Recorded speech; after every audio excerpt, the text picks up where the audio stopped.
Annyeong mga chingus! Gusto niyo po ba matuto magbasa ng Korean? Ang video to ay para sa inyo. Start po tayo sa vowels. Ito po ay A.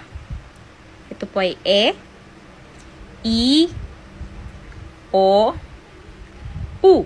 Nagdagan pa po natin ng O and A. At ito po ay E. Ika-classify lang po natin siya. Ito po ay vertical strokes at isa naman po ay horizontal stroke. Pag vertical stroke po, pababa ang pagsulat at ang horizontal po. Kapag po vertical ang stroke, katabi po ng consonant ang vowel. Pag horizontal naman po, nasa ilalim po ang vowel. I-try na po natin siya sa isang example, chingu. Yan, consonant. Ito po ay letter N. Yung L na yan, letter N po yan. Yan, sulat po tayo. Mapapansin niyo po na yung horizontal stroke, nasa ilalim po siya ng letter N. At yung vertical stroke naman po, katabi niya po yung letter N. Ito po ay letter N. Itong nasa baba ay U. Ito po ay letter N ulit. At ito naman po ay A. Kapag binasa niyo po ay Nuna. Nuna or ate.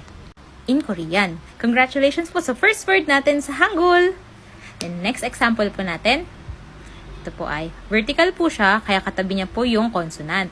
Ito po ay letter N, at ito naman po ay letter E. Ne. Ne. O kaya naman, yes sa Korean.